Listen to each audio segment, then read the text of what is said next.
Amazing, incredible energy in this room. And if I could, I would literally go around and kiss every single one of your feet. I would.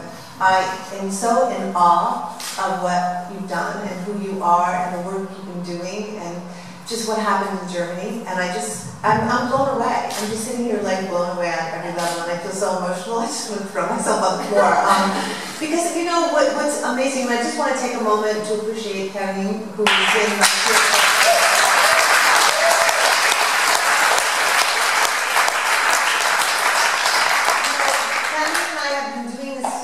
for many, many years. She's my sister in my heart, and I see the work that she has disseminated in Germany and the work of Ivana and the work of Mies, and I'm just blown away. And can we just take a moment to appreciate their efforts and really love them? And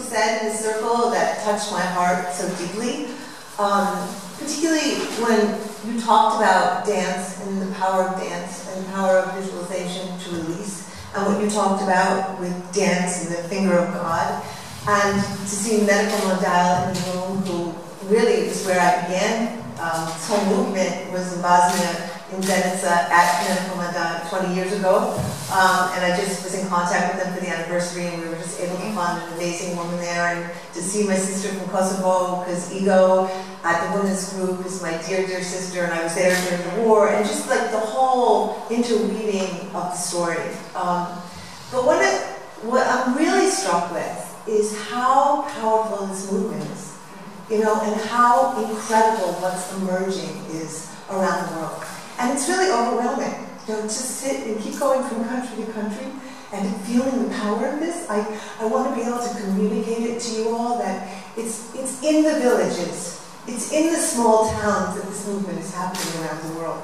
It's fantastic that it's happening in the big cities, but really it's where people live. It's where people commune. It's where people are in community that the shift, the cultural shift, the world shift has to happen. And so to hear 50 people rising here and 200 there, that's where the change will happen. It will happen in the villages. It will happen in the house. It will happen in the church. It will happen in the school. It will happen there. And to hear this is just, you know, you have no idea when you're not in Germany, what's happening in Germany. You know, and when you sit in the room and you feel the vibration of all of you, and you feel the love, and you feel the devotion, and you feel the Ivana, who has no idea why, and she thinks it's going to be in her backyard, and the next thing she knows, she has a vulva art, and she has a choir. And I want to speak to that, because, you know, I have no idea what the fuck is going on. I have no idea. And I really mean that. From the time I wrote the Vagina Monologues, I really feel like I have no idea. I feel really like I'm being used, to be honest, and I'm serving whatever this huge, feminine, incredible energy.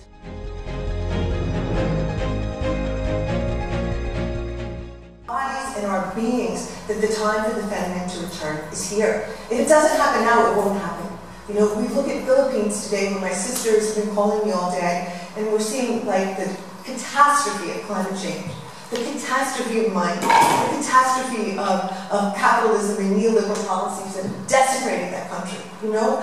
And still our sisters are rising in the Philippines. They're still rising. And they wrote today that we will be bigger than the storm on February 14th. And they will be, you know?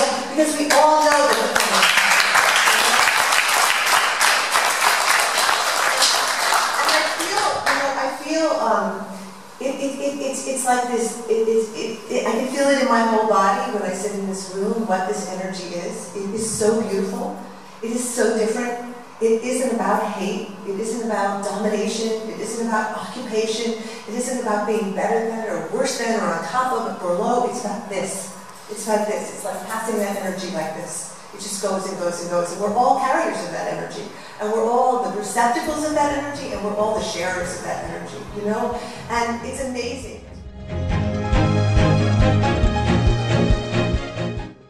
fracking sites. And the escalation of violence against women is completely connected. It's not disconnected. Where there's massive climate change, like I was talking to my sisters last night in Manila and in islands, there's no electricity, okay? There's no houses. It's dark. Men are raging. Guess what's going to happen to women after climate change?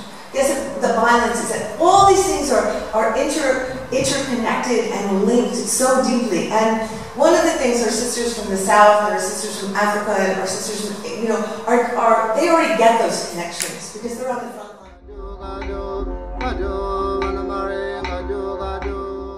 They're rising now to have sexual-free workplaces where they don't. But see, the economic violence, and this week in New York we did an amazing panel called The State of Female Justice, which I strongly recommend you think about doing in your own communities, where you bring people together who are fighting various forms of justice and begin to weave the dialogue of interlinking them. So we had women who were in the restaurant business, who was head of a restaurant union, where women, 70% of the women in the workforce in the U.S. are in the restaurant business. Their minimum wage has been frozen at $2.13 for the last 25 years because they are dependent on the largesse of tips. Well, it turns out most of those women are working at Wendy's and places where people don't leave tips. And they're being sexually harassed and molested on the job. So they're rising. They're rising now. A woman was there from New Orleans who is working on gender issues in Cancer Alley.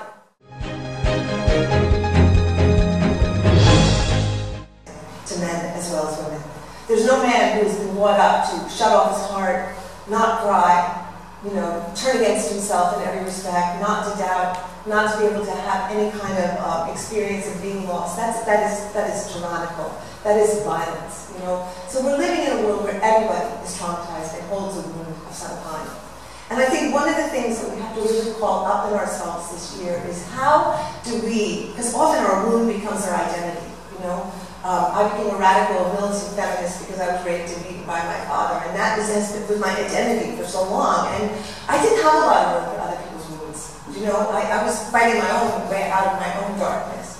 But I think one of the things I'm seeing this year is like, how do we expand our hearts and our beings and our bodies to include other people's wounds and to include other people's identities? So whether that's including the trans woman who's sitting next to you, her wound, or it's including the wound of a Roma woman who's been exiled and pushed out of the circle, how do we keep expanding our own wounds? Because what I'm discovering is the expansion of that is the healing. The expansion of that is the healing. You know, the more sisters and brothers we bring into this, the more we are healed. And everybody we leave out is part of our unhealing. You know, it's part of the way we keep ourselves from being whole. Women right and left have just been telling me their stories, and they don't even know that they're telling me their stories. You know, suddenly a journalist said to me today or yesterday, oh, I was raped.